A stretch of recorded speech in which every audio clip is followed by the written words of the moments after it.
नमस्कार सभी को। यूपीएससी एथिक्स की क्लासेज में आप सभी का हार्दिक स्वागत।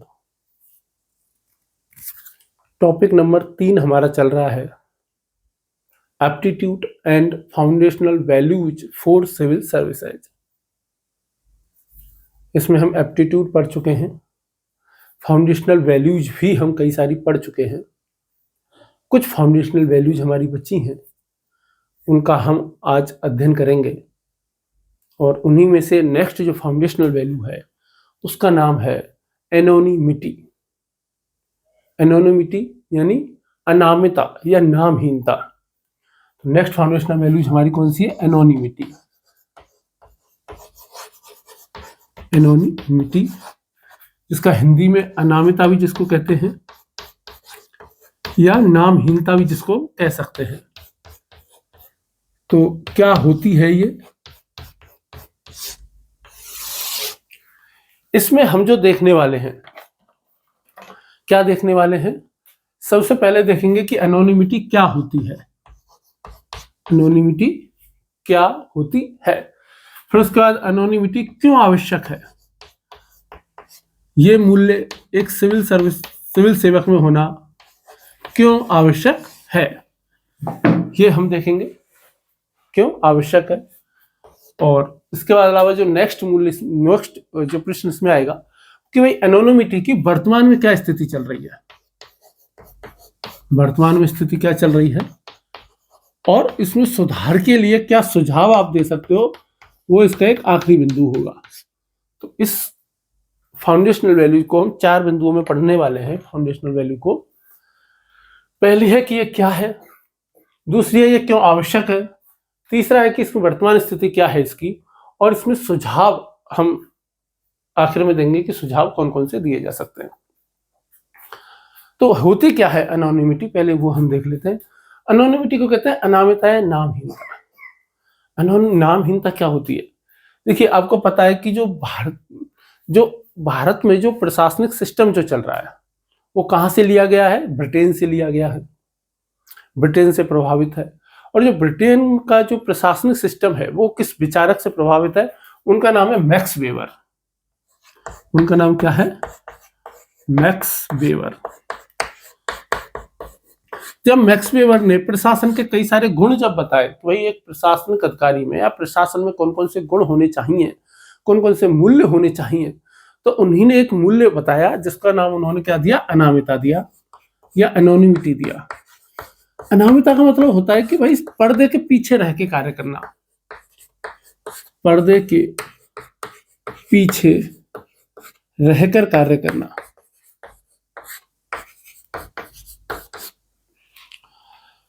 देखिए, नीतियां कौन बनाता है? नीतियां बनाती है सरकार। एक प्रशासनिक अधिकारी का काम है उन नीतियों को लागू करना, और वो कैसे लागू करेंगे? वो पर्दे के पीछे रह के। यानी किसी डिस्ट्रिक्ट में यदि कोई काम कर रहा है तो कौन काम करेगा? डीएम काम करेगा, ठीक है। मिस्टर चिंटू कुमार काम नहीं करेगा, मिस्टर चिंटू कुमार काम नहीं करेगा। कौन काम करेगा? डीएम काम करेगा। चिंटू कुमार की कोई वैल्यू नहीं है, वैल्यू है डीएम की। बात समझ में आई? कहने का मतलब यह है कि एक होता है कि भाई अपने हर काम को अपना नाम देकर के प्रचारित करना कि मिस्टर चिंटू कुमार ने ऐसा कर दिया, मिस्टर चिंटू कुमार ने ऐसा कर दिया। नहीं, डीएम साहब ने ऐसा किया है। ये क्यों किया जाता है? प्रशासन में ये गुण क्यों है, ये हम आगे देखेंगे भी कि भाई क्यों आवश्यक होता है। ताकि हम चाहते हैं कि प्रशासनिक अधिकारी जो है वो पर्दे के पीछे रह के काम करे। ऐसा ना हो कि सारा का सारा प्रशासन एक व्यक्ति पर निर्भर हो जाए, क्योंकि प्रशासन कभी भी एक व्यक्ति पर निर्भर नहीं हो सकता है। इसको आम भाषा में हम क्या कह सकते हैं? नाम का सामने ना आना।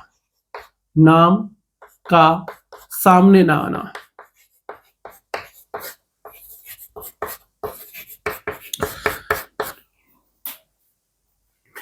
सिविल सेवक को अपना काम कैसे करना चाहिए? पर्दे के पीछे रहकर। लोकप्रियता से बचते हुए। कैसे काम करना चाहिए? लोकप्रियता से बचते हुए।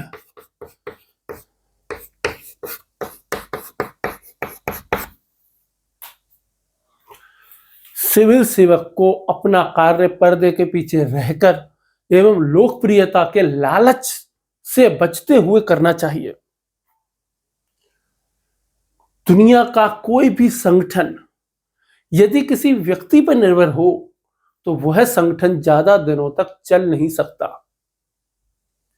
और इसी आधार पर प्रशासन को बनाया हुआ है, यानी कि प्रशासन किसी एक व्यक्ति पर निर्भर नहीं करता है। प्रशासन सभी से मिलकर के बना है। प्रशासन में से किसी एक व्यक्ति को निकाल लिया जाएगा तो प्रशासन पर कुछ फर्क नहीं पड़ेगा। जैसे मान लीजिए कि किसी डीएम का एक डिस्ट्रिक्ट है, किसी भी जिले में एक डीएम है, कोई भी डिस्ट्रिक्ट ले लीजिए, मान लो कि भाई प्रयागराज डीएम हो गए, मान लो सपोज कीजिए, तो नाम किसका होगा? प्रयागराज डीएम का। यदि कल को जो वर्तमान में जो है उनकी जगह कोई दूसरा भी आएगा तो कोई फर्क नहीं पड़ना चाहिए। प्रशासन किसी एक व्यक्ति पर निर्भर नहीं होना चाहिए। और इससे और क्या होता है कि इससे व्यक्तिगत और राजनीतिक पक्षपातों से बचता है। इसका कि भाई व्यक्तिगत और राजनीतिक पक्षपातों से बचना, व्यक्तिगत और राजनीतिक पक्षपातों से बचना।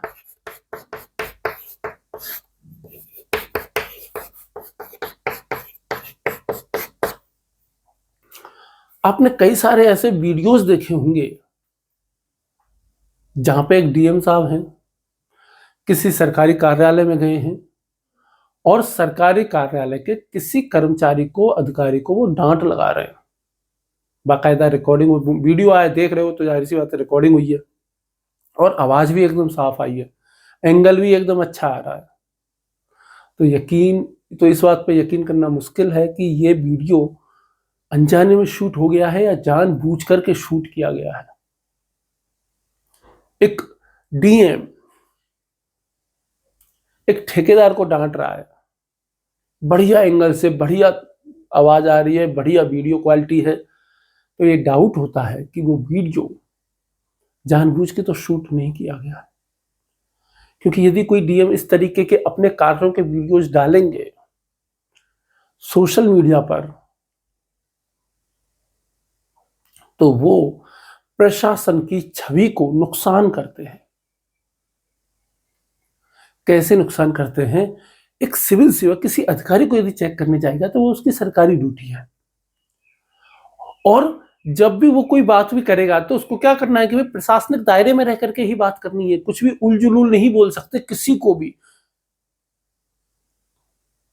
ठीक है, आपको इसमें जैसे सोशल मीडिया पे बहुत सारे ऐसे वीडियोस मिलेंगे, कुछ तो बहुत फेमस भी रहे। एक संजीव भट्ट, एक आईपीएस अधिकारी रहे गुजरात कैडर के, सोशल मीडिया पे इतने एक्टिव हैं, किसी भी राजनीतिक पार्टी के बारे में कुछ भी लिखना। एक्चुअली में क्या होता है ना, दो तरीके होते हैं। एक तो ऐसा तरीका होता है कि व्यक्ति जानबूझ करके लिख रहा है सरकार के खिलाफ, पक्ष के समर्थन में, कुछ भी इसलिए ताकि वो चाहता है कि अगले इलेक्शन में उसको टिकट मिल जाए, वो चुनाव लड़ना चाहता है, राजनीति में उतरना चाहता है। इसका एक मतलब तो ये होता है, इसलिए वो जानबूझ करके वीडियोज डालता है, सोशल मीडिया पर सुर्खियां बटोरता है और भी बहुत सारे काम करता है। दूसरा एक होता है केवल और केवल लोकप्रियता बढ़ाना।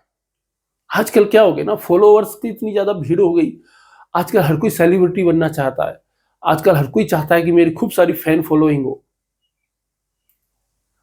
तो जितने भी प्रशासनिक अधिकारी आते हैं सब सोशल मीडिया पे आ जाते हैं, और सोशल मीडिया पे आने के बाद वो क्या करते हैं कि फिर कुछ भी पोस्ट करते हैं, और जब कुछ भी पोस्ट करते हैं तो प्रशासनिक रूप से कई बार नुकसानदायक होता है।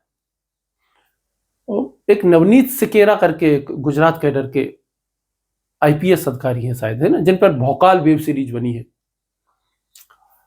तो उनको सस्पेंड भी किया गया एक आध बार, उन पर शायद कार्रवाई भी हुई। और अभिषेक सिंह हुए, उन्होंने तो शायद उनको भी सस्पेंड किया गया ना, वो भी सोशल मीडिया पे बहुत ज्यादा लोकप्रिय, बहुत ज्यादा फॉलोअर्स हैं उनके। उन्होंने तो शायद डेली क्राइम सीजन 2 जो है उसमें शायद उन्होंने एक्टिंग भी किया। कई सारी म्यूजिक वीडियोज में भी वो आए, जिम वगैरह की वीडियोज डालते रहते हैं। देखो एक्चुअली में होता क्या है कि जैसे ही किसी ने आईएएस की परीक्षा पास की, उदाहरण के लिए जैसे सृष्टि देशमुख ले लो, टीना डावी ले लो, और एक टीना डावी ने जिनसे शादी की थी जो श्रीनगर चले गए अब कैडर चेंज करके, क्या नाम है उनका, तो ऐसे इनके खूब सारे फॉलोअर्स हैं, यदि आप देखोगे तो सबसे लोकप्रिय में से एक है ये। तो क्या होता है कि जैसे ही आप पास करते हो ना, तो आप जैसे ही अपना सोशल मीडिया हैंडल होता है तो आजकल लाखों फॉलोअर्स बन जाते हैं कि भाई सिविल सिविक में टॉप किया है। फिर वो क्या करते हैं कि थोड़ा बहुत ज्ञान देने वाली वीडियो बना देते हैं। तो ज्ञान देने वाली वीडियो होते हैं तो बेसिकली जैसे ही टॉपर कोई भी ज्ञान देता है तो सामने वाले तो एकदम पागल ही हो जाते हैं ना। टॉपर कुछ भी बोले, सफलता के बाद आदमी हमारे देश में मान लिया जाता है कि सही बोल रहा है। जैसे टॉपर यदि कोई ये भी बोल दे कि मैं तो पैर ऊपर करके और सर नीचे करके पढ़ा करता था, तो लोग मान लेते हैं कि हाँ भाई सही बात होगी, है ना। तो ऐसे करके वो ज्ञान देते हैं। 8-10 कोचिंगों में जाते हैं, हर किसी कोचिंग में कहेंगे कि भाई मैंने यहीं से पढ़ाई की है, और हर जगह जा करके ये बात बोलेंगे। तो ये सब करते रहते हैं, तो उससे उनके फॉलोअर्स खूब सारे बढ़ जाते हैं। जैसे सृष्टि देशमुख के आजकल खूब है, टीना डावी के खूब है ना। तो ये सब मैं जो कुछ नाम बता रहा हूँ तो ये सब है। बट इससे क्या होता है ना कि जो अनामिकता का जो मूल्य है वो डैमेज होता है। क्यों? क्योंकि भविष्य में जब आप कुछ भी काम करोगे, है ना, आप प्रशासन में कई सारे ऐसे काम होते हैं कि जो कि सार्वजनिक नहीं होने चाहिए। जैसे यदि आप किसी भी कर्मचारी को चेक करने जा रहे हो तो वो सार्वजनिक नहीं होना चाहिए, बट ऐसा कर देते हैं बहुत सारे लोग, है ना, तो उसकी वजह से कार्रवाई हो सकती है। इसकी वजह से इस लालच में आप पक्षपाती हो सकते हो। इस लालच में आप व्यक्तिगत सफलता के लिए कुछ दूसरे कार्य भी कर सकते हो जो कि नहीं किए जाने चाहिए। इसकी वजह से आप और भी कई अन्य सारे वीडियोज बना सकते हो जो कि नहीं बनाए जाने चाहिए। तो ये सारे के सारे मूल्य हैं प्रशासन में, सरकार के, जो कि क्या होते हैं, भंग होते हैं। दूसरी बात क्या है, लोकप्रिय नेताओं को होना है, प्रशासनिक अधिकारियों को नहीं होना है। प्रत्येक प्रशासनिक अधिकारी को अपनी व्यक्तिगत भावनाओं को, अपनी व्यक्तिगत पहचान से अलग होकर केवल जो निर्धारित प्रक्रिया हैं, जो केवल निर्धारित नियम हैं, उनके आधार पर ही निर्णय करना है, उनके आधार पर ही प्रशासन चलाना है। प्रशासन को पूरी तरह अनामिकता के सिद्धांत पर ही आधारित होकर कार्य करना चाहिए, जिससे कि किसी भी निर्णय में, किसी भी नीति में पक्षपाती होने का आरोप ना लगे, जिससे कोई भी फैसला जो है वो वस्तुनिष्ठ होकर के ही लिया जा सके, उसमें आत्मनिष्ठता ना आए। प्रशासन का मुख्य कार्य नीति निर्माण करना नहीं है। वो नीति निर्माण करने में सहायक हो सकता है, बट उनका मुख्य काम है नीति की अनुपालना करना। और नीति की अनुपालना करने वालों को कभी भी लोकप्रियता के फेर में नहीं आना चाहिए। यदि वो ज्यादा लोकप्रिय हो गए, और लोकप्रिय होना है एमएलए साहब को, एमएलए साहब को लोकप्रिय होना है, और लोकप्रिय कौन हो रहा है, मान लो कि वहां का डीएम ज्यादा लोकप्रिय हो रहा है, तो हो सकता है कि आगे भविष्य में दोनों के बीच में क्लैश हो जाए, दिक्कतें हो सकती हैं। तो अब हम इसमें ये देख लेंगे कि क्यों आवश्यक है। ये तो हमने देख लिया कि ये क्या है, तो क्यों आवश्यक मैंने क्या बताया, ये इसलिए आवश्यक है ताकि राजनीति और प्रशासन दोनों अपने एक दूसरे के समानांतर चल सके, एक दूसरे के रास्ते को काटे ना। राजनीति और प्रशासन एक दूसरे के रास्ते को काटे ना, ये एक समांतर, रेल की पटरी की तरह समांतर होने चाहिए, एक दूसरे को काटने नहीं चाहिए। एक दूसरे को काटेंगे तो इसके आम जनता को नुकसान होगा, इससे क्लैश होगा। इससे जो गैर तरफदारी का जो गुण है, जो हम एक गुण की बात कर रहे हैं कि जो कौन सा गुण, एक मूल्य जो है वो एक सिविल सेवक में होना चाहिए, जो कि शुरुआत में ही मैंने आपको पढ़ाया था, उसको कहते हैं गैर तरफदारी, नॉन पार्टीजनशिप। उसको बनाए रखने के लिए, निष्पक्षता को बनाए रखने के लिए, तटस्थता को बनाए रखने के लिए, आप ये कहोगे कि ये कैसे होते हैं। देखिए, सोशल मीडिया पर यदि आप कि खूब सारे फैन फॉलोअर्स हैं, तो आप जब भी किसी मुद्दे पे बात करोगे तो किसी एक पक्ष में झुक जाओगे हमेशा ही। और यदि आप बैलेंस में रह करके बात करोगे, जैसे कि एक सिविल सेवक को करना चाहिए, तो वो लोकप्रिय नहीं हो सकता। लोकप्रिय होने के लिए या तो सरकार का समर्थन करना पड़ेगा या सरकार की आलोचना करनी पड़ेगी, या तो किसी नीति का समर्थन करना पड़ेगा या उस नीति की पूरी तरह आलोचना करनी पड़ेगी, वो भी बहुत इस स्तर पर जाकर के जो कि आम आदमी की समझ में आती है। वैसे तो हम आलोचना अपने आंसरों में भी करते हैं, बट वो आलोचना जो होती है वो क्या है, संज्ञानात्मक स्तर की है। वहां पे भावनात्मक स्तर की आलोचना करनी है, वहां पे तथ्य तर्क प्रमाणों पर आधारित बात नहीं होती है। जैसे आप कोई भी डिबेट उठा करके देख लो, जो भी न्यूज चैनलों पे होती है, शायद ही किसी डिबेट में तथ्य तर्क और प्रमाणों का सहारा लिया जाता है। जैसे अभी केजरीवाल ने जो खूब सारे आरोप लगाए ना कि भाई जैसे पानी में जहर मिला दिया, अब इस पर कितना सारा ड्रामा हुआ, लेकिन कहीं भी इससे रिलेटेड ना तो कोई तथ्य आया, ना कोई तर्क आया, ना कोई प्रमाण आया। ये चीज आई ही नहीं, बस केवल बयानबाजी आई। और ऐसा किस लिए होता है? क्योंकि यही तो राजनीति का काम है, राजनीति यही काम करती है। राजनीति जब चुनावी वादे करते हैं तो उसमें कोई तथ्य तर्क और प्रमाण थोड़ी वो डालते हैं, नहीं डालते। लेकिन एक प्रशासनिक अधिकारी का काम है कि वो तथ्यों पर आधारित होकर काम करे, तर्कों का सहारा ले, प्रमाणों का सहारा ले, वस्तुनिष्ठ होकर के कार्य करे। क्या राजनीति में वस्तुनिष्ठता चल सकती है? क्या नहीं चल सकती। राजनीति में तो आत्मनिष्ठता ही चाहिए। और यदि आपको लोकप्रिय होना है तो आत्मनिष्ठता का गुण आपके अंदर आ जाएगा, और जैसे ही आत्मनिष्ठता का गुण आपके अंदर आएगा तो आप तटस्थ नहीं रहोगे, निष्पक्ष नहीं रहोगे, आप में गैर तरफदारी वाला मूल्य जो है वो नहीं रह जाएगा, और आप राजनीतिक और व्यक्तिगत विचारों से पक्षपाती हो जाओगे।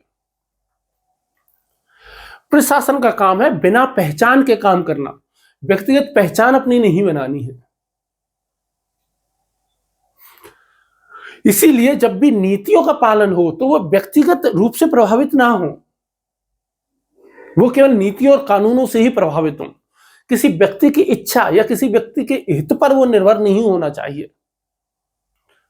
बेसिकली हमारी एक थ्योरी दी जाती है कि क्यों आवश्यक में सबसे पहली चीज क्या है कि भाई व्यक्ति से स्वतंत्र प्रशासन है। क्या है? व्यक्ति से स्वतंत्र प्रशासन। जो प्रशासन है ना वो व्यक्ति से स्वतंत्र है, वो व्यक्ति के ऊपर निर्भर नहीं है।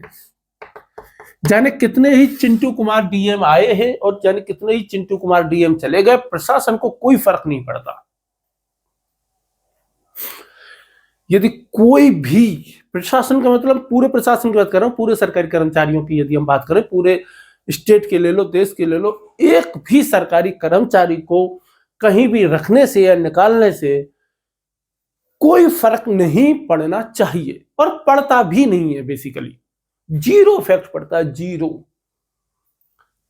यदि आप सिविल सेवक बनो और आपको लगे कि यार मैं कितना शानदार काम कर रहा हूं, मेरे पहले से तो कितना घटिया काम होता था और मेरे बाद एक नए युग की शुरुआत होगी, तो आप दुनिया के सबसे बड़े मूर्ख हो ऐसा सोचने वाले। इस प्रशासन में कितने सारे सिविल सेवक आए, कितने सारे सिविल सेवक गए। हो सकता है कि आपके हाथ में कलम है, आपके पास में पावर है, आपके हाथ में इतनी ताकत है, आप लाखों लोगों का जीवन बदल सकते हो, वो आप बदलोगे, लेकिन चिंटू कुमार बन करके नहीं बदल सकते, बल्कि डीएम साहब बन के बदलोगे, ज्वाइंट सेक्रेटरी साहब बन करके बदल सकते हो। चिंटू कुमार बन करके नहीं बदलोगे। चिंटू कुमार को कोई नहीं जानेगा।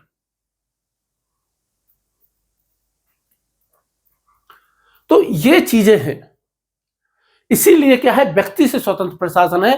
प्रशासन कभी भी किसी भी एक व्यक्ति पर निर्भर नहीं होता है, बल्कि यह कैसा होता है, संस्थागत होता है। दुनिया की यदि कोई ऐसी कंपनी भी है ना जो केवल एक व्यक्ति पर निर्भर है कि वो चला गया तो कंपनी डूब जाएगी, तो यकीन मानो उस कंपनी में जो प्रशासन है वो बहुत घटिया स्तर का चल रहा है। और एक अच्छे प्रशासनिक अधिकारी का सबसे बड़ा एक गुण यह भी है कि जो प्रशासन है वो कितना उसके ऊपर निर्भर करता है। प्रशासन का काम है सिस्टम को चलाना, सिस्टम ऐसा बनाना कि वो ऑटोमेटिक चले, और ये ऑटोमेटिक ही चलता है। आपके रहने या ना रहने से काम पे कोई फर्क नहीं पड़ता। ठीक है, यदि मान लो कोई कंपनी है केवल एक व्यक्ति पर निर्भर हो गई और उस व्यक्ति को कल को कुछ हो गया तो कंपनी तो डूब गई। बात समझ में आ रही है? जैसे जो टाटा ग्रुप था, यदि केवल वो रतन टाटा साहब पर ही डिपेंड होता पूरी तरीके से तो फिर तो उसकी इसी तैसी हो जाती ना, लेकिन वो पूरी तरीके से नहीं है निर्भर एक व्यक्ति के ऊपर। और इसी को ही सबसे अच्छा प्रबंधन कौशल कहा जाता है, प्रशासनिक कौशल इसी को कहा जाता है। दूसरी बात क्या है कि भाई पद या कुर्सी का नाम होगा, व्यक्ति का नहीं है।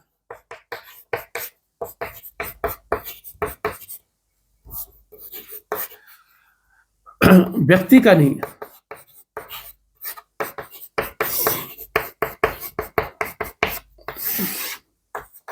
व्यक्ति ने क्या किया क्या नहीं किया वो एक दूसरी बात है, उसको कोई नहीं पूछेगा, हर कोई ये जानेगा भाई कलेक्टर साहब क्या कर रहे हैं। इसीलिए तो क्यों आप प्रशासन के लेटर्स कभी आप पढ़ोगे तो सभी प्रशासनिक अधिकारियों के या प्रशासनिक जो फाइल्स वगैरह होती हैं उनके लेटर वगैरह भी होते हैं, तो कैसे होते हैं?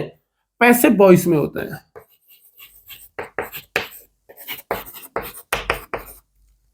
कैसे होते हैं? पैसिव वॉइस में होते हैं, एक्टिव वॉइस में नहीं होते। वो ऐसे नहीं कहते कि मैं फलाना कुमार आज से पूरे जिले में ये लागू करता हूं, नहीं नहीं नहीं नहीं, ऐसा वो कह ही नहीं सकते, है ना। ऐसे लिखेंगे कि भाई फलाने अनुपालना में, फलाने नियम की अनुपालना में इस प्रकार से, ठीक है, राज्य द्वारा प्रदत्त इस फलानी शक्ति के आधार पर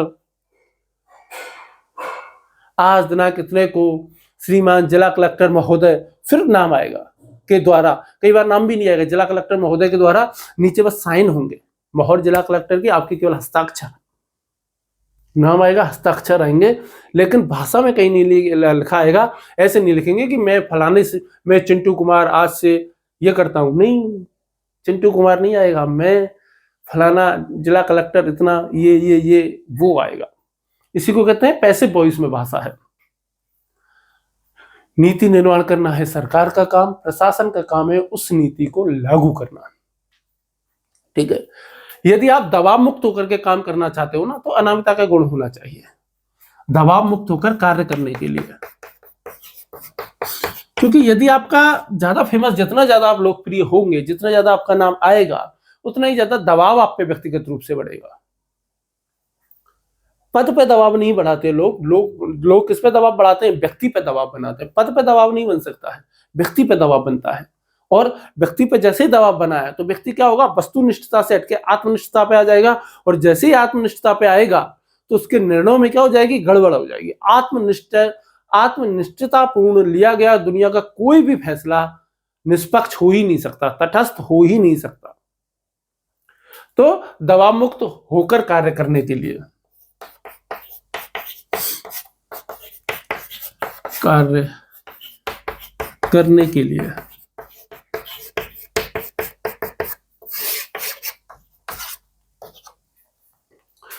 सिविल सेवक का काम है गोपनीयता बनाए रखना, गरिमा के उच्च गोपनीयता और गरिमा के उच्च मानकों पर खरा उतरना, आधारित होकर के काम करना है।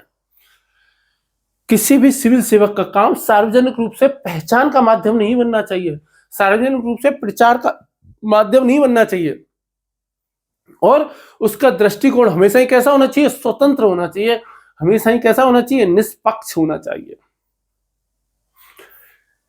सिविल सेवक का जो काम है, सिविल सेवा का जो काम है, वो किसी एक व्यक्ति का काम नहीं है, ये एक संस्था का काम है, ये एक प्रणाली का काम है, ये एक प्रशासन का काम है, और ये किसी एक व्यक्ति के ऊपर निर्भर हो ही नहीं सकता है।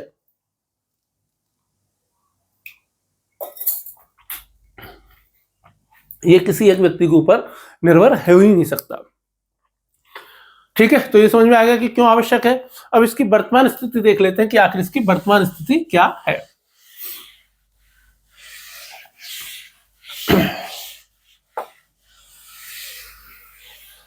वर्तमान स्थिति की जब हम इसकी बात करेंगे तो आजकल तो आप जानते हो आजकल क्या है? सोशल मीडिया है, और आजकल सोशल मीडिया पर सिविल सेवक भी दुनिया का आज तो भारत का प्रत्येक व्यक्ति सोशल मीडिया पर लोकप्रिय होने के सपने देख ही रहा है। हर कोई चाहता है कि वो लोकप्रिय हो, हर कोई चाहता है कि मतलब 100% नहीं है कि हर कोई 150 करोड़ के पूरे चाह रहे हैं, मतलब ज्यादातर लोग चाहते हैं। आजकल के सिविल सेवक भी क्या बन गए, इन्फ्लुएंसर बन गए साहब। खूब सारे, मैंने अभी नाम बताया ना, जैसे सृष्टि देशमुख हो गई, टीना डावी हो गए, और ये तो खैर ठीक है, फिर भी इतना कंटेंट, इतना वैसा कंटेंट नहीं डालते। आप उनके नाम लो, जैसे मैंने बताया ना, वो नवनीत सिकेरा हो गए, संजीव भट्ट हो गया, अभिषेक सिंह हो गया, उनको तो सस्पेंड भी किया गया। उन लोगों को तो इतने जरूरत से ज्यादा एक्टिव हो गए। ये भी खूब हैं, टीना डावी हो गई, सृष्टि देशमुख हो गई, ये लोग भी खूब एक्टिव हैं। बट मैंने अभी तक शायद मैंने इस तरीके का कंटेंट उनके द्वारा नहीं देखा कि जो एक सिविल सेवक को जो नहीं डालना चाहिए इस प्रकार का। ठीक है, अपनी छोटी छोटी चीजें, जैसे यदि कोई किसी सब्जेक्ट वगैरह में कोई रिसर्च वगैरह कर रहा है, कोई लिखता है, जैसे कि निशांत जैन है, तो निशांत जैन लिखते भी हैं, लेखक भी रहे हैं, है ना, तो उनकी तो पुस्तक भी आती है ना निबंधों की, जो कि विकास सर के साथ मिलकर उन्होंने लिखी। तो जैसे वो भी सोशल मीडिया पे खूब एक्टिव हैं, लेकिन वो अपने लेखन के लिए ज्यादा एक्टिव है, बशर्ते अपने कामों का इतना प्रचार नहीं करते जितना कि वो अपने लेखन को डालते रहते हैं ना। तो इस दोनों चीजों में फर्क होता है। तो आप किस तरीके, एक ये है कि आप सोशल मीडिया पे एक्टिव हो और आप सरकार की बुराई कर रहे हो या सरकार की निंदा कर रहे हो, तो वो एक प्रशासनिक अधिकारी का काम नहीं है। आपको निंदा करनी है, किसी नीति की आलोचना करनी है, तो फाइलों के माध्यम से करना है, कलम के माध्यम से करना है, सोशल मीडिया के माध्यम से नहीं करना है। ठीक। और जब सोशल मीडिया से इन्फ्लुएंसर की भूमिका में यदि कोई भी सिविल सेवक आता है ना, उससे गोपनीयता भंग होती है, निजता का उल्लंघन होता है। निजता का उल्लंघन क्या है, आपने किसी अधिकारी को डांटते हुए का वीडियो बनाया और वो डाल दिया किसी कर्मचारी का, चाहे वो कर्मचारी बेचारा 4th क्लास ही क्यों ना हो, सबसे निम्न श्रेणी का ही कर्मचारी बेचारा क्यों ना हो, सफाई कर्मचारी ही क्यों ना हो, आप वो भी यदि आप उसका वीडियो आप सोशल मीडिया पर डाल रहे हो तो वो उसकी निजता का उल्लंघन है। इससे बचे जाने की आवश्यकता है। सिविल सेवक के लिए कुछ कंडक्ट रूल्स बनाए हुए हैं, सिविल सेवक आचरण संहिता बनाई गई है, सिविल सेवक नैतिक संहिता बनाई गई है, उनके अनुसार ही आपको कार्य करना है, उनका ही पूरी तरीके से पालन करना है। और इसीलिए अब सुझाव क्या है कि भाई सोशल मीडिया के लिए, जो सोशल मीडिया के लिए क्या होना चाहिए, जो सिविल सेवक कंडक्ट रूल है उनमें क्या होना चाहिए, संशोधन होना चाहिए। और जो सोशल मीडिया है ना, इसका उपयोग अच्छे से हो। एक व्यक्ति अपना सोशल मीडिया अकाउंट बनाए, इससे अच्छा है कि डीएम प्रयागराज अपना अकाउंट बना ले, ठीक है, डीएम बुलंदशहर अपना अकाउंट बना ले, और वहां पे कोई भी शिकायत है, आम जन सुनवाई आप कर सकते हो। तो इस प्रकार से काम किया जा सकता है, नीतियों का प्रभावी क्रियान्वयन किया जाना है, तो वहां उसके माध्यम से आप नीतियों का पालन करवा सकते हो। लोगों में जागरूकता लानी है तो सोशल मीडिया का उपयोग किया जा सकता है। लोकप्रियता से बचते हुए अपने निजी कार्यों को, निजी प्रशंसा के बजाय सरकार के कामों के, सरकार की नीतियों के प्रभावी कार्यान्वयन के लिए सोशल मीडिया का उपयोग किया जाना चाहिए, इसमें संशोधन किया जाना चाहिए। और चूंकि आजकल सोशल मीडिया पे बहुत सारी चीजें हैं, तो एक सिविल सेवक को प्रोत्साहन भी चाहिए, तो प्रोत्साहन चाहिए तो आप हल्का फुल्का नियमों में छूट दे सकते हो ना, नियमों में थोड़ी बहुत लचकता रखी जा सकती है। और इसके लिए उनको, जो सोशल मीडिया के माध्यम से बहुत अच्छा कोई काम यदि कर रहा है, नीतियों का प्रभावी पालन कर रहा है, निष्पक्षता, तटस्थता, इन मूल्यों का पूरी तरह पालन कर रहा है, तो उसके हिसाब से उनको पुरस्कार मिलने चाहिए, प्रोत्साहन मिल दिया जाना चाहिए, और इससे अनामिता का मूल्य जो है वो बचा रहेगा। तो ये आपका क्या है, एनोनिमिटी, अनामिता का मूल्य। ठीक, चलिए अगले मूल्य की तरफ बढ़ते हैं, और हमारा अगला मूल्य है फेयरनेस। अगला हमारा मूल्य क्या है, फेयरनेस। फेयरनेस को आप क्या कह सकते हो, फेयरनेस को आप कह सकते हो औचित्यता। फेयरनेस को क्या कह सकते हो, औचित्यता, या निष्पक्षता भी इसको कह सकते हो। वैसे निष्पक्षता पहले मैं अलग से आपको पढ़ा चुका हूं, फेयरनेस, औचित्यता ठीक है, FAIRNESS। इसीलिए अंग्रेजी जरूर देख लेना जब भी प्रश्न आए तो, है ना। फेयरनेस को उन्होंने क्या लिखा, औचित्यता। अब चाहो तो इसमें निष्पक्षता भी लिखी लो, अभी प्रश्न आ जाए तो ध्यान रहे आपको, है ना। अंग्रेजी में पढ़ोगे तो आपको पता चलेगा फेयरनेस पूछा है कि इम्पार्शलिटी पूछा है कि न्यूट्रलिटी पूछा है, और उसी से ही आप अच्छे तरीके से काम कर पाओगे ना। तो भाई फेयरनेस के बारे में जान लेते हैं। फेयरनेस के बारे में जाने, निष्पक्षता के बारे में, औचित्यता के बारे में जाने, तो एक व्यक्ति का नाम आता है सबसे पहले, जिनका नाम है जॉन रॉल्स। जिनका नाम क्या है? John Rawls. जॉन रॉल्स को आप कह सकते हो यूरोप के महात्मा गांधी। यूरोप के महात्मा गांधी का मतलब ऐसी विचारधारा है कि सोच मतलब गांधी जी जैसी है बिल्कुल। ये 20वीं सदी में हुए थे गांधी जी, हमारे 19वीं सदी में हुए, ये 20वीं सदी में हुए। ठीक है, शायद गांधी जी का पुनर्जन्म हो गया, मतलब सोच वैसी है। तो इन्होंने एक 1959 में एक पुस्तक लिखी जिसका नाम है जस्टिस एज फेयरनेस। पुस्तक का नाम क्या है? Justice as fairness. कब लिखी उन्होंने? 1959 में। और इस पुस्तक में इन्होंने फेयरनेस की बात की कि भाई निष्पक्षता जो है या औचित्यता जो है वो कितनी आवश्यक है। निष्पक्षता होती है, उसी से समानता आती है, ये उन्होंने बात कही। और उसी से जो समानता आती है, उसी से ही सरकार जो अपनी नीतियां बनाती है सॉरी, सरकार जो निर्णय लेती है, सरकार जो नीतियां बनाती है, उनकी सही दिशा उन्हीं से तय होती है। यदि वो ढंग से नहीं बने हुए हैं तो नीतियों में कुछ दिक्कत हो सकती है। तो क्या है ये हम देख लेते हैं सबसे पहले। औचित्यता या निष्पक्षता क्या है? बेसिकली यह वह मूल्य है जो जनता को यह भरोसा देता है कि सरकार जो भी निर्णय लेगी, सरकार जो भी कानून बनाएगी, सरकार जो भी नीतियां लेकर के आएगी, सरकार की जो भी प्रक्रियाएं जो रहेंगी वो उचित होंगी और सभी के लिए समान व निष्पक्ष होंगी। कि सरकार के जितने भी कार्य होंगे वो सभी कैसे होंगे? उचित होंगे, सभी के लिए समान और निष्पक्ष होंगे और संवैधानिक मूल्यों के आधार पर ही प्रत्येक कानून बनाया जाएगा। यदि समानता का उल्लंघन किया भी जाएगा तो केवल संवैधानिक मूल्यों के पक्ष में ही किया जाएगा। जैसे समानता का उल्लंघन कब किया जाता है? रिजर्वेशन देते समय, आरक्षण देते समय समानता के मूल्य का उल्लंघन किया जाता है। रेलवे में वरिष्ठ नागरिकों को सीट देते समय समानता के मूल्य का उल्लंघन किया जा सकता है। कई बार रेलवे में जो टिकट है या रोडवेज बसों में जो टिकट होता है, सरकारी बसों में, वो कई बार वरिष्ठ नागरिकों के लिए, महिलाओं के लिए कम होता है। तो क्या समानता का उल्लंघन है, लेकिन वो कैसा है? संवैधानिक मूल्यों के पक्ष में ही है। तो ये क्या, ये जनता को भरोसा होता है। अब मान लो कि कल को, अब जैसे महिलाओं को या बुजुर्गों को जो रेल छूट दी जाती है, इसका एक्सट्रीम लेवल क्या हो सकता है?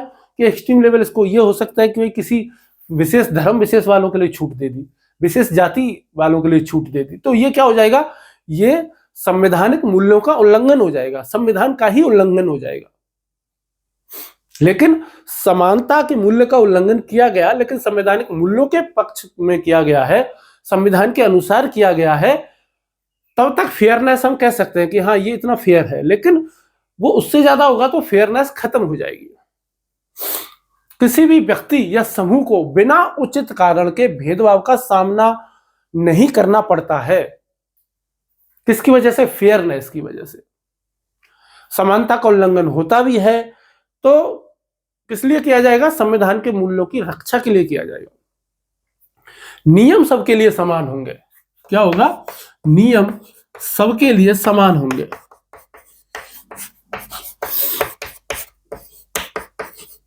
नियम सबके लिए कैसे होंगे? समान होंगे। समानता का उल्लंघन केवल संवैधानिक मूल्यों के पक्ष में ही किया जाएगा। ठीक है, देखो वैसे तो क्या होता है ना, समानता भी जो होती है ना, उसके दो भेद माने जाते हैं। एक होती है सकारात्मक समानता, सकारात्मक समानता, एक होती है नकारात्मक समानता।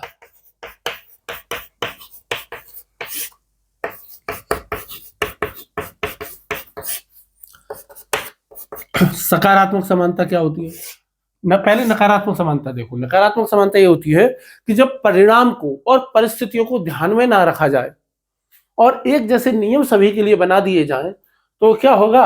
वो होगी नकारात्मक समानता। जैसे रेलवे में बच्चों को किराए से छूट है एक निश्चित उम्र तक, अब आप ये कह दो कि नहीं, बच्चे के लिए भी बराबर का ही किराया लगेगा जितना कि बड़ों का लगता है, तो कहने के लिए तो ये समानता है, लेकिन ये कैसी है, नकारात्मक समानता हो जाएगी। जैसे रेलवे कोशिश करता है कि महिलाओं को और बुजुर्गों को जो नीचे की जो बर्थ है वो नीचे की बर्थ ही अलॉट हो, तो वो क्या इसको क्या कर रहे हैं, समानता देने की कोशिश कर रहे हैं, ठीक है। लेकिन ये पॉजिटिव वे में है, क्योंकि भाई उनको परेशानी है चढ़ने उतरने में और दूसरी चीजों में। लेकिन ये कह दे कि नहीं, सभी को कोई से भी मिल सकती है, तो दिक्कत है ना। अब ये है कि एक 25 साल का जवान है, उसको नीचे की मिल गई है ना। एक 82 साल के बुजुर्ग यात्रा कर रहे हैं बेचारे अकेले, उनको ऊपर की बर्थ मिल गई है, मिडिल बर्थ भी नहीं मिली, सबसे ऊपर की बर्थ मिली है। और नीचे वाला क्या कर रहा है, चलो ऊपर पहुंचो। वो बेचारा बुजुर्ग कैसे ऊपर चढ़े, 82 साल का, उससे चला मुश्किल से जाता है, वो चला तो जाता नहीं, चढ़ेगा कितना, कैसे इतना ऊपर। तो ये कैसी हो जाएगी, समानता तो होगी लेकिन नकारात्मक समानता हो जाएगी, ठीक। तो सकारात्मक समानता के लिए आवश्यक है कि भाई व्यक्ति की परिस्थितियों के अनुसार कानून होगा। जॉन रॉल्स का कहना था कि समाज का हर सदस्य बहुत ही ज्यादा महत्वपूर्ण है, समाज के हर व्यक्ति का समान महत्व है, और चूंकि प्रत्येक व्यक्ति का समाज के का समान महत्व है, इसीलिए उनके अधिकारों और अवसरों में क्या होनी चाहिए, समानता होनी चाहिए। एक थ्योरी है, एक आकार सभी के लिए, एक आकार सभी के लिए।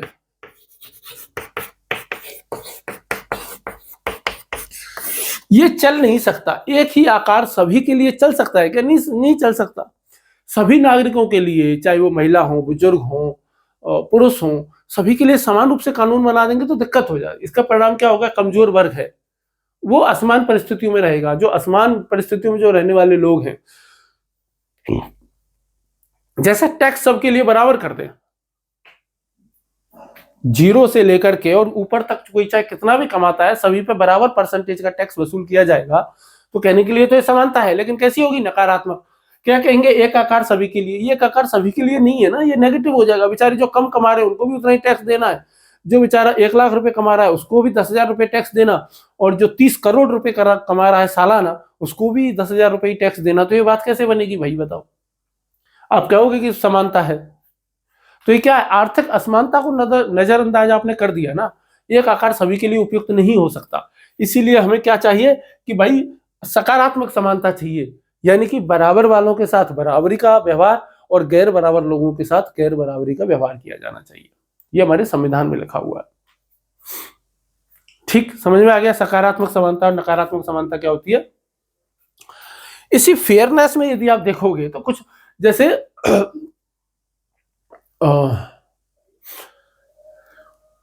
अलेक्जेंडर हैमिल्टन एक व्यक्ति थे, है ना, अलेक्जेंडर हैमिल्टन। ये अमेरिका के थे, अमेरिका के शायद ये पहले विधि मंत्री थे। अमेरिकी क्रांति के ये नायक भी रहे, अमेरिकी क्रांति में भी काम किया, और इन्होंने फेडरलिस्ट जो पेपर्स थे, यानी संविधान, अमेरिका संविधान निर्माण में भी इनका योगदान रहा। इन्होंने जो सबसे महत्वपूर्ण यदि किसी मूल्य को माना संविधान में, तो वो किसको माना, इन्होंने फेयरनेस को माना। औचित्यता या निष्पक्षता को इन्होंने सबसे महत्वपूर्ण स्थान दिया। और क्यों स्थान दिया, इनको मानना था कि यदि समाज में आप समानता लेकर के आना चाहते हो तो उसके लिए फेयरनेस का होना बहुत आवश्यक है। हालांकि उस समय अमेरिका के समाज में समानता नहीं थी, संविधान में भी समानता उतनी नहीं थी, क्योंकि जो बेचारे ब्लैक पीपल थे, जो बेचारे नेटिव पीपल जो थे, उनको उतनी समानता नहीं दी गई, क्योंकि भारतीय संविधान में शुरू से ही सभी को समानता दी गई है। 26 जनवरी 1950 के दिन से ही अमेरिका में तो बहुत ज्यादा समानता पाने के लिए बहुत ज्यादा गृहयुद्ध हुए हैं। इसी में जेरेमी बेंथम को आप ले सकते हो ना, जेरेमी बेंथम क्या दार्शनिक रहे हैं ना, उपयुक्तवाद उन्होंने दिया, यानी कि अधिकतम लोगों के अधिकतम सुख की उन्होंने बात कही। और यदि आप और किसी का नाम इसमें यदि और लिखना चाहो तो इमाइल दुर्खीम साहब का नाम भी लिख सकते हो। इमाइल दुर्खीम कौन थे, फ्रांस के थे, और मैं लिख देता हूं ना, इमाइल दुर्खीम, इमाइल दुर्खीम समाजशास्त्री हैं, बेसिकली बहुत फेमस समाजशास्त्री हैं। इनकी जो सबसे फेमस जो रिसर्च है ना, वो क्या है, आत्महत्या पर इन्होंने रिसर्च की सबसे ज्यादा। समाजशास्त्री रहे हैं, फ्रांस के थे। आत्महत्या पर इन्होंने बहुत कुछ लिखा, बहुत जबरदस्त इनकी रिसर्च है। सामाजिक अध्ययन, समाजशास्त्र के पिता के तौर पे भी इनको जानते हैं, आधुनिक समाजशास्त्र के पिता के तौर पे इनको जानते हैं। तो इन्होंने आत्महत्या के विषय में यह कहा था कि जब भी कोई व्यक्ति एक आत्महत्या करता है तो एक समाज के तौर पे हम फेल हो जाते हैं, क्योंकि कोई भी व्यक्ति आत्महत्या क्यों करता है कि वो अपने निजी कारणों से कम नहीं करता, समाज उसे मजबूर कर देता है। तो बहुत सारी चीजें इन्होंने कही हैं उसमें, तो कभी बातचीत होगी तो हम बात करेंगे। ठीक है, तो ये इमाइल दुर्खीम साहब हैं और 19वीं सदी के व्यक्ति हैं, 1917 में शायद इनकी मृत्यु हुई थी। इसके अलावा जेरेमी बेंथम, इनको तो हम अच्छे से पढ़ेंगे ही, खैर उपयोगितावाद पढ़ेंगे ना हम अच्छे से, टॉपिक नंबर 5 में। इन्होंने क्या दिया? उपयोगितावाद दिया। और उपयोगितावाद क्या होता है? अधिकतम लोगों के अधिकतम सुख की बात करता है, अधिकतम लोगों के अधिकतम सुख की बात करता है कि भाई नियम ऐसा बनाया जाए जिससे ज्यादा लोगों का भला हो सके। और अलेक्जेंडर हैमिल्टन, मैंने आपको पहले बता ही दिया, अलेक्जेंडर हैमिल्टन, जिन्होंने एक संविधान में फेयरनेस के गुण को बहुत ही ज्यादा महत्वपूर्ण स्थान दिया। इन सभी ने ही इसकी बात कही है। तो फेयरनेस में आप ये सारी की सारी बातें लिख सकते हो, तो आपका उत्तर अच्छा मान लिया जाएगा।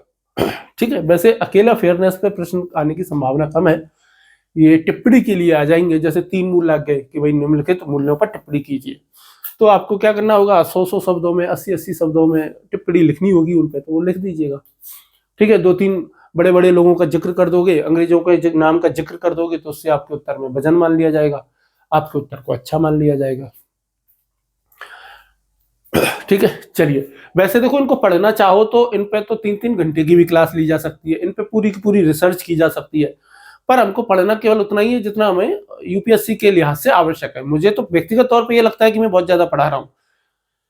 ठीक है, आपको भी ऐसा लगता होगा जब आप सिलेबस से मैच करते होंगे कि भाई सिलेबस में तो इतनी फाउंडेशनल वैल्यूज दी नहीं गई है जितना ये व्यक्ति पढ़ा रहा है, लेकिन मैं इसलिए पढ़ा रहा हूँ क्योंकि उनमें से कई सारी ऐसी फाउंडेशनल वैल्यूज है जो सिलेबस में नहीं लिखी है, लेकिन उन पर प्रश्न पूछे गए हैं। तो इससे ये संदेह भी पैदा होता है कि कल को पता नहीं कौन सी फाउंडेशनल वैल्यू पे प्रश्न पूछ रहे हैं, तो इस वजह से। चलिए, नेक्स्ट फाउंडेशनल वैल्यू जिस पे हम चर्चा करेंगे उसका नाम है जस्टिस, यानी न्याय। अब जस्टिस है, अब जस्टिस को पॉलिटी में हम पढ़ेंगे या सोशलॉजी में यदि हम पढ़ेंगे या फिलॉसफी में यदि हम पढ़ेंगे, फिलॉसफी की दृष्टि से, तो 3 घंटे का क्लास चाहिए, 5 घंटे की क्लास आप ले लो, पूरी रिसर्च आप कर सकते हो, कितना भी बड़ा पढ़ सकते हो, है ना। लेकिन यहाँ पे हमको उतना ही पढ़ना है, एक मूल्य के तौर पे, एक सिविल सेवक में ये मूल्य क्यों होना चाहिए उसके आधार पर, और इससे क्या फायदा होता है, तो इतना ही पढ़ना है, क्योंकि इन पर टिप्पणी ही आएगी या तुलना करने के लिए आएगा। चलिए, तो हमको इसमें क्या है, 50-100 शब्द लिखने, ज्यादा से ज्यादा मैक्सिमम 150 शब्द लिखने होंगे, तो उस हिसाब से। तो जस्टिस यानी न्याय, तो न्याय क्या है? शक्तिशाली का हित ही न्याय है। ये कौन कह के गया? थ्रेसिमेकस कह करके गया इस बात को ना। न्याय पे प्लेटो ने बहुत अच्छा लिखा, और प्लेटो के बाद न्याय पे यदि किसी ने और अच्छा लिखा तो उसके बाद रॉल्स ने लिखा। प्लेटो ने लिखा था कब? ईसा पूर्व 250, 300, 400 ईस्वी में, और जॉन रॉल्स ने लिखा है 20वीं सदी में। तो कितना जमीन आसमान का अंतर हो गया ना, कहाँ प्लेटो, कहाँ ये थ्रेसिमेकस ना। थ्रेसिमेकस ने साफ कह दिया शक्तिशाली का हित ही न्याय है। प्लेटो तो न्याय को बहुत आदर्श रूप में लेकर के चलता है ना, सद्गुण की बात करता है, दार्शनिक राजा की बात करते हैं। अब कहाँ, आप जानते ही न्याय कैसा होता है। तो अब देखो, बेसिकली न्याय की यदि हम बात करेंगे तो न्याय, देखो, एक तो व्यक्ति होता है जिसको न्याय समझाओ कि भाई न्याय क्या है, एक सद्गुण है, फलाना है, ये होता है न्याय। लेकिन जब हम रियल दुनिया में जाते हैं तो थ्रेसिमेकस ही सच साबित होते हैं कि भाई शक्तिशाली का हित ही न्याय, जो कि समाज में हमको कई बार देखने को भी मिल जाता है। ठीक है, तो आमतौर पर जब हम न्याय को पढ़ते हैं तो एक न्याय तो वो होता है जो कि हमें कहाँ मिलता है? अदालतों में मिलता है। एक न्याय तो हमारा कहाँ मिलता है? अदालतों में मिलता है। ठीक है, और एक दूसरा न्याय है, वो कहाँ मिलता है? हमें विधायिका के द्वारा मिलता है। विधायिका क्या करती है? नियम कानून बनाती है। तो ये भी तो न्याय करेगी ना, ये कानून बना करके न्याय करेगी, ये सजा दे करके करेगी। ठीक, तो 2 प्रकार के न्याय की बात हम कर सकते हैं। जो विधायिका से जो न्याय मिलता है ना, उसको हम क्या कहते हैं, डिस्ट्रीब्यूटिव जस्टिस, यानी कि वितरण मूलक न्याय। इसको हम क्या कहते हैं, वितरण मूलक न्याय। वितरण मूलक न्याय, डिस्ट्रीब्यूटिव जस्टिस। और अदालतों से जो न्याय मिलता है उसको कहते हैं रिट्रीब्यूटिव जस्टिस, यानी कि संशोधनात्मक न्याय। संशोधनात्मक न्याय।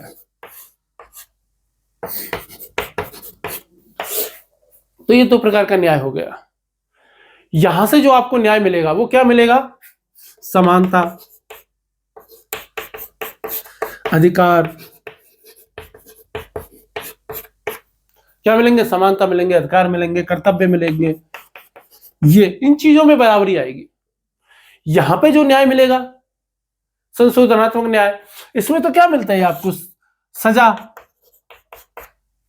भाई किसी ने आपकी चोरी की, उसको सजा मिल गया, या जुर्माना, या दोनों।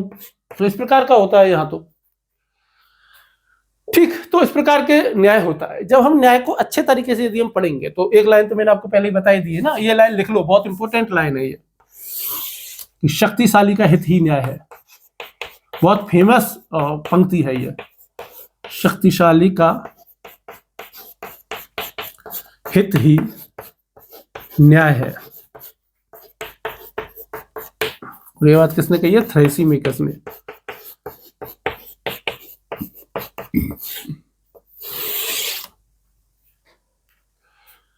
देखिए पश्चिम की यदि हम बात करें, देखो भारत में तो न्याय दर्शन भी है, न्याय पे बहुत लंबा चौड़ा भारत में लिखा गया है ना। और भारत में न्याय को जो है वो क्या माना गया है कि भाई एक राजा में आदर्श तौर पे न्याय होना ही होना चाहिए। जैसे हम राजा राम की बात हम करते हैं या राम राज्य की बात करते हैं, तो बेसिकली किसकी बात करते हैं, न्याय की हम बात करते हैं।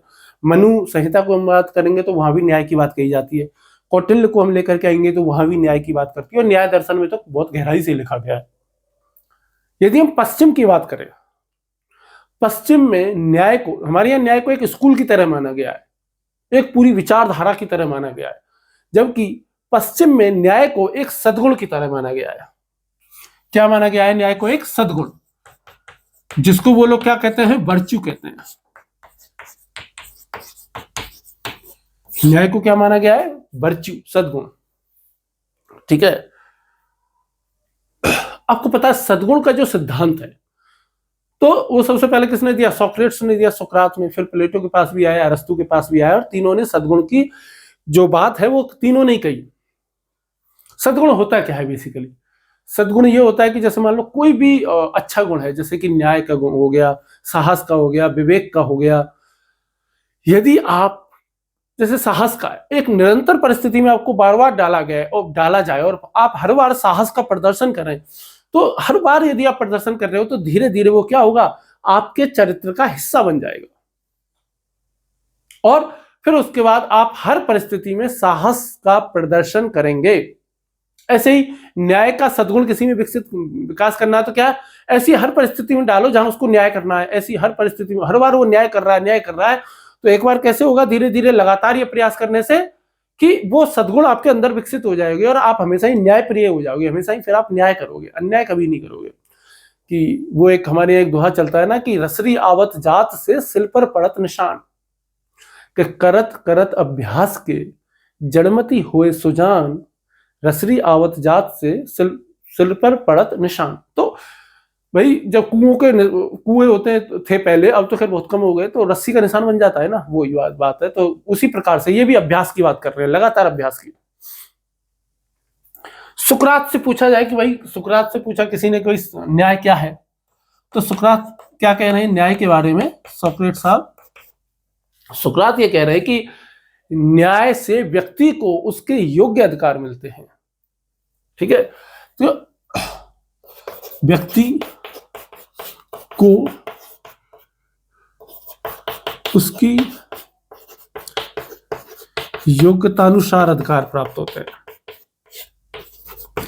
किससे, न्याय से। भाई न्याय होगा तभी तो प्रत्येक व्यक्ति में जो ऐसी योग्यता उसको वैसे अधिकार प्राप्त होंगे। और प्लेटो तो सबसे बड़ा सद्गुण किसको मानते हैं, न्याय को ही मानते हैं।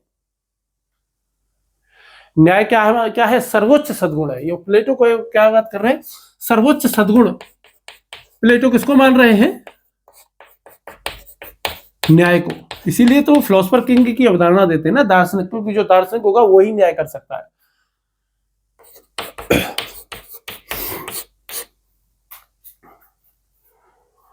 और यदि आप अरस्तु की बात करेंगे कि भाई अरस्तु न्याय के बारे में क्या कहता है, तो अरस्तु न्याय के बारे में यह कहता है कि भाई वो समान को समान और असमान को असमान देखता है। न्याय क्या है? न्याय वह गुण है जो समान को समान और असमान को असमान देखता है।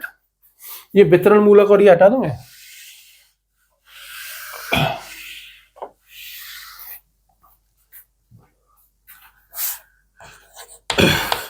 तो अरस्तु साहब क्या कहते हैं कि न्याय क्या है?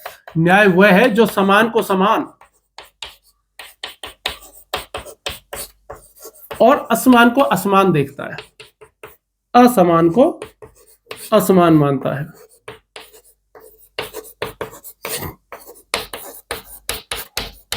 यानी कि जैसे हमारे संविधान के बारे में भी पंक्ति में बताई थी ना कि भाई बराबर वालों के साथ बराबरी का व्यवहार और गैर बराबर लोगों के साथ गैर बराबरी का व्यवहार किया जाता है। और जॉन रॉल्स ने तो पुस्तक लिखी है, जॉन रॉल्स ने बहुत ही शानदार लिखा है न्याय पर, है ना। इनकी पुस्तक है theory of justice. Theory of justice बहुत ही शानदार, बहुत शानदार तरीके से बात कही है इन्होंने न्याय पर। और ये क्या बात कर रहे हैं कि समाज के सबसे कमजोर वर्ग तक लाभ पहुंचे। जैसे गांधी जी ने क्या दिया? सर्वोदय का सिद्धांत दिया। सर्वोदय का सिद्धांत दिया तो क्या दिया? कोई समाज के जो सबसे निचले कोने पे जो व्यक्ति बैठा है ना, उसको भी न्याय मिलना चाहिए। वही बात जॉन रॉल्स भी कहते हैं। और मार्टिन लूथर किंग जो जूनियर हैं, उनकी बात करें तो वो कहते हैं कि न्याय के बिना शांति हो ही नहीं सकती। ठीक है, तो यदि उनका नाम भी लिखना चाहो तो लिख लो, मार्टिन लूथर किंग।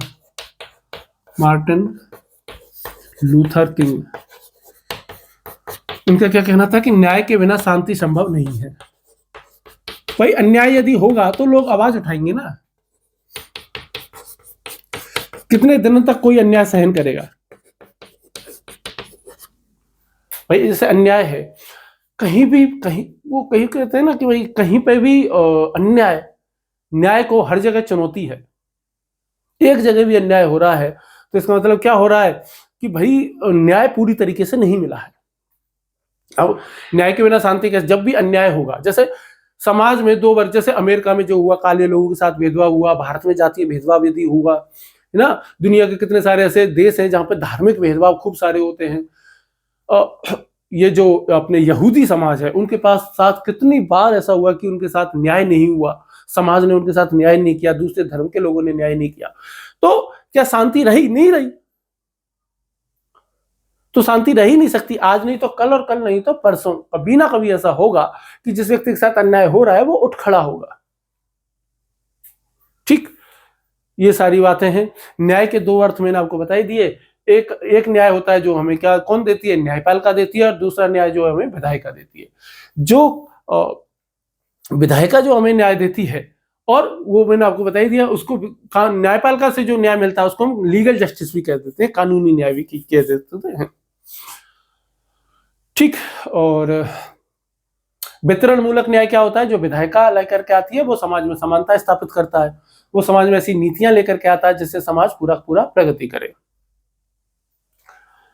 चलिए नेक्स्ट हम आगे बढ़ लेते हैं। और आगे जो हमारा मूल्य है आखिरी का, उसका नाम क्या है? अनुशासन, डिसिप्लिन। निज पर शासन, फिर अनुशासन।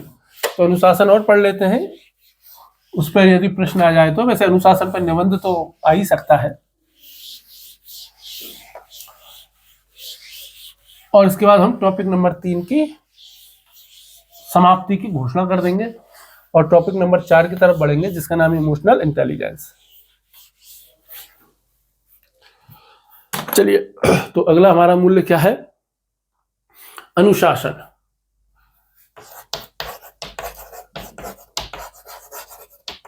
डिसिप्लिन या अनुशासन, मीनिंग सही लिखी है, गड़बड़ तो नहीं है?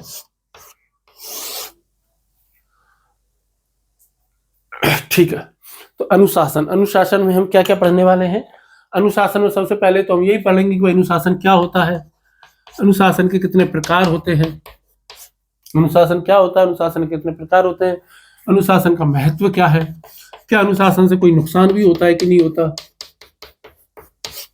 ठीक। और अनुशासन कैसे विकसित करें, कैसे विकसित करें, यदि अनुशासन है नहीं तो वो हम देख लेंगे। तो चलिए शुरू करते हैं इसको।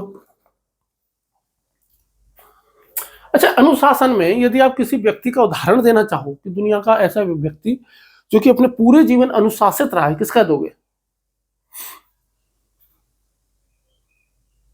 तो सबसे अच्छा उदाहरण आप किसको ले सकते हो? सचिन रमेश तेंदुलकर को ले सकते हो। वो व्यक्ति अनुशासन का जीता जागता उदाहरण है। फील्ड पर मेरे ख्याल से जिनका जितना लंबा सचिन तेंदुलकर का कैरियर रहा है, शायद ही किसी क्रिकेटर का है, किसी भी फील्ड के खिलाड़ी का रहा हो। उनके जीवन में आपने एक भी घटना ऐसी नहीं देखी होगी जो अनुशासित ना हो। एक भी विवाद उनके नाम के सामने कभी नहीं जुड़ा, ना ऑन द फील्ड जुड़ा, ना ऑफ द फील्ड जुड़ा। कितना बड़ा अनुशासन है, और वो भी तब जब वो सर्वोच्चता के शिखर पे रहे। पूरी दुनिया में नंबर 1 बल्लेबाज, कितने सालों तक उनको भगवान तक का दर्जा दे दिया गया है ना। वही सचिन गॉड है, सब भगवान भगवान कह रहे हैं, पागल हो गए। लेकिन कभी भी अनुशासन में कमी नहीं आई। ये एक बहुत बड़ा उदाहरण है। यदि आपको जीवन में अनुशासन सीखना है तो सचिन से सीखिए कि महानता के उस शिखर पर बैठ के, यानी कि सर्वोच्चता के उस शिखर पर बैठ करके, जहां तुम्हारी हर कोई तारीफ कर रहा है, तुमको भगवान लेवल का तुमको दर्जा प्राप्त हो रहा है, लेकिन फिर भी तुम्हारे अनुशासन में कभी कोई कमी नहीं आई। कभी किसी खिलाड़ी के साथ कभी गलत व्यवहार नहीं किया, ना ऑन द फील्ड किया, ना ऑफ द फील्ड किया। कितनी बार उनके वीडियोज आप देखोगे, कितनी बार आपको उदाहरण ऐसे मिलेंगे कि कितने गलत नॉट आउट उनको दिया गया, कितनी बार, लेकिन कभी, शायद ही कभी उन्होंने कोई अनुशासनहीनता दिखाई हो। ये कर पाना बहुत कठिन काम है, वो भी बहुत लंबे समय तक। हमारे दर्शन शास्त्र में व्यक्तिगत पे, पर्सनालिटी पे बहुत कुछ लिखा गया। पर्सनालिटी पे जो बहुत कुछ लिखा, उनमें से एक जो व्यक्ति हुए जिनका नाम है कार्ल जुंग। क्या है? कार्ल जुंग या कार्ल जंग, जो भी आप कहना चाहो। इन्होंने एक आत्मकथा लिखी। उस आत्मकथा का नाम है मेमोरीज ड्रीम्स। वैसे इंग्लिश में कहते हैं ड्रीम्स, ना, ड्रीम्स एंड रिफ्लेक्शन। इस बुक में इन्होंने लिखा कि दुनिया के प्रत्येक व्यक्ति के भीतर एक अंधेरा पक्ष भी होता है, उसकी एक शैडो होती है, उसका एक अंधेरा पक्ष होता है, एक शैडो होती है, और व्यक्ति को उसका हमेशा सामना करना होता है। जैसे कहते हैं ना कि वो कई बार व्यक्ति में वही देवता और दानव दोनों ही होते हैं। तो कई बार एक आदमी होता है जो बोलता है यार ये काम कर ले, यार ये काम कर ले, एक ऐसा मीम भी खूब होता है। लेकिन जो व्यक्ति अपनी शैडो से बाहर निकल करके काम करता है, वही अनुशासित रह सकता है। यह वह सद्गुण है, अनुशासन वह सद्गुण है जो व्यवहार करना सिखाता है। वह सद्गुण है जो क्या करना सिखाता है? व्यवहार करना सिखाता है। आपकी सफलता इस बात पर निर्भर है कि आप अपने जीवन में कितने अनुशासित हैं।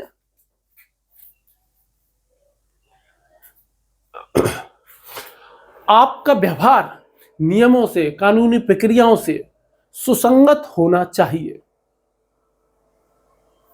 तो वो क्या है? वो है अनुशासन। अब अनुशासन के यदि आपसे कोई प्रकार पूछ ले कि भाई अनुशासन के कितने प्रकार होते हैं, तो अनुशासन के वही 2 प्रकार हैं भाई। एक तो कैसा है? एक तो है आत्मानुशासन। एक तो अनुशासन ऐसा है जो कि अंदर से आता है, जिसकी बात गांधी जी करते हैं, ठीक है। और दूसरा अनुशासन क्या होता है? आरोपित। जो डंडे से लेकर के आया जाता है, या बाह्य अनुशासन जो कि स्कूलों में बच्चों को सिखाया जाता है, डरा करके, धमका करके घर में। तो आत्मानुशासन क्या होता है कि जब व्यक्ति को प्रबुद्ध स्वहित की पहचान हो जाती है, गांधी जी के अनुसार जब व्यक्ति को प्रबुद्ध स्वहित की पहचान हो जाती है तो वो आत्मानुशासित हो जाता है। ठीक। और जब व्यक्ति को किसी भी तरीके से, दंड के माध्यम से, लोभ के माध्यम से, भय के माध्यम से, लालच के माध्यम से अनुशासित रखने की कोशिशें की जाती है, अनुशासित रखा जाता है, तो उसको हम क्या कहते हैं? आरोपित अनुशासन, बाह्य अनुशासन। और अनुशासन, समयबद्धता हो गई, दूसरी सारी कई सारी चीजें हो गई, निजी जीवन में और व्यावसायिक जीवन में सफलता प्राप्त करने के लिए बहुत ही महत्वपूर्ण है। अब इसका महत्व क्या है? इसका यदि हम महत्व देखेंगे तो इसका महत्व क्या होता है? वही है भाई, यदि आप अनुशासन में रहोगे तो इससे आपकी क्या होगी? उत्पादकता बढ़ जाएगी। यदि आप समय से जा रहे हो, समय से आ रहे हो, अनुशासन में रह करके सारी चीजें कर रहे हो, आप पंक्चुअल हो, ऑनेस्ट हो, तो इससे आपका वर्क जो प्रोडक्टिविटी होगी वो बहुत ज्यादा बढ़ जाएगी, उत्पादकता बढ़ जाएगी। इससे किसी भी जगह पर बेहतर कार्य संस्कृति बन जाएगी, बेहतर कार्य संस्कृति।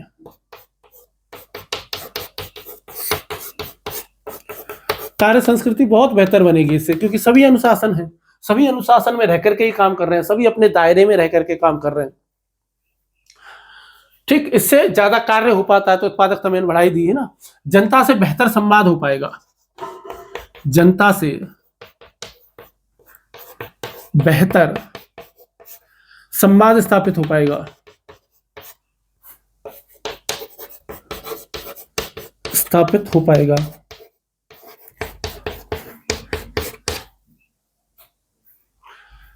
इससे आप न्याय कर पाते हैं, न्याय, निष्पक्षता जैसे गुणों का विकास होता है, जैसे मूल्यों का विकास होता है।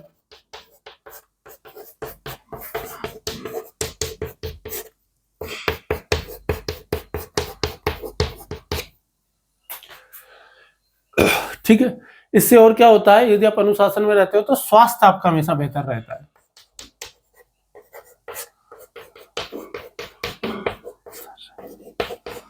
इससे आपकी हेल्थ हमेशा अच्छी रहेगी, आपकी हेल्थ को कभी कोई नुकसान नहीं होगा यदि आप किसमें रहोगे? अनुशासन में रहोगे।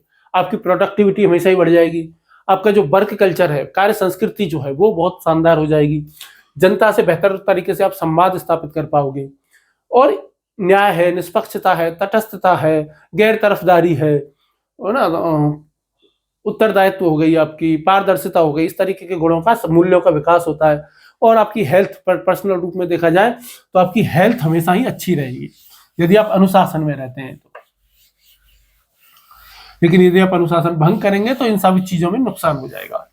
अब अनुशासन से नुकसान क्या होता है? नुकसान तो वैसे कुछ खास नहीं है ना, बस यही है कि भाई अनुशासन से जब बहुत ज्यादा, जरूरत से ज्यादा अनुशासन होता है तो क्या हो सकता है कि भाई व्यक्ति ऐसा हो सकता है कि रास्ते से पूरी तरीके से भटक जाए, है ना। तो ये तो छोड़ो, है ना, नुकसान तो क्या पड़ेंगे प्रशासन में, क्योंकि कोई नुकसान होता नहीं है इससे कुछ खास। तो कैसे विकसित करें? तो कैसे कर सकते हो? प्रशंसा से, पुरस्कार से, दंड से। भाई शुरुआत में तो इसी तरीके से करते हैं ना, धीरे धीरे, है ना। आत्मनिरीक्षण से, जब थोड़ा और ऊपर जाओगे तो कैसे होगा?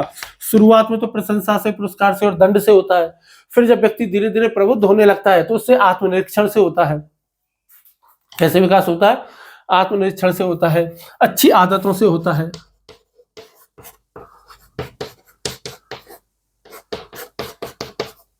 अच्छी आदतों से होता है ना, नियमित रूप से समय प्रबंधन करने से होता है। तो ये सब है जिनसे क्या होता है? अनुशासन का गुण जो है वो हमारे अंदर विकसित हो सकता है। ये सब कुछ तौर तरीके हैं। तो ये कुछ गुण थे जिनके बारे में हमने बात की, कुछ मूल्य थे। तो 3 टॉपिक आज हमारे समाप्त होते हैं। बहुत बहुत बधाई हो आपको ना, बहुत लंबा समय लगा। अक्टूबर से हमने पढ़ाई शुरू करना शुरू किया, अक्टूबर, नवंबर, दिसंबर और जनवरी भी खत्म होने को आ गई। इसका एक कारण ये भी है कि भाई मेरे पास भी काफ़ी सारे कार्य रहते हैं इसके अलावा भी। ठीक है, अभी हम कोशिश करेंगे थोड़ा और तेजी से विकसित करें। शुरुआत के टॉपिकों में वैसे समय लगता ही है ना। वैसे भी शुरू के 3 टॉपिक, यदि 8 में से 3 टॉपिक यदि आपके पूरे हो गए हैं, ठीक है, तो लगभग आपका जो है वो 40-45% कोर्स पूरा हो ही गया। और शुरुआत में समय ज़्यादा लगता है। अब टॉपिक नंबर 5 आपका थोड़ा बड़ा है, और छठा और सातवां तो इतना बड़ा है नहीं, और 8वां तो बस केस स्टडी है, तो वो उसको आप 7 ही काउंट कर लो भले ही टॉपिकों को, यदि आप काउंट भी करना चाहोगे तो। और यदि 7 काउंट करेंगे तो लगभग 45%, 40-45% कोर्स आपका हो गया। ठीक है, हम सही गति से बढ़ रहे हैं, और कम भी नहीं है, ज़्यादा भी नहीं है। ठीक है, और आगे हम पढ़ेंगे टॉपिक नंबर 4, जिसका नाम है इमोशनल इंटेलिजेंस। तो चलिए फिर नेक्स्ट क्लास में मिलते हैं, और धन्यवाद, नमस्कार।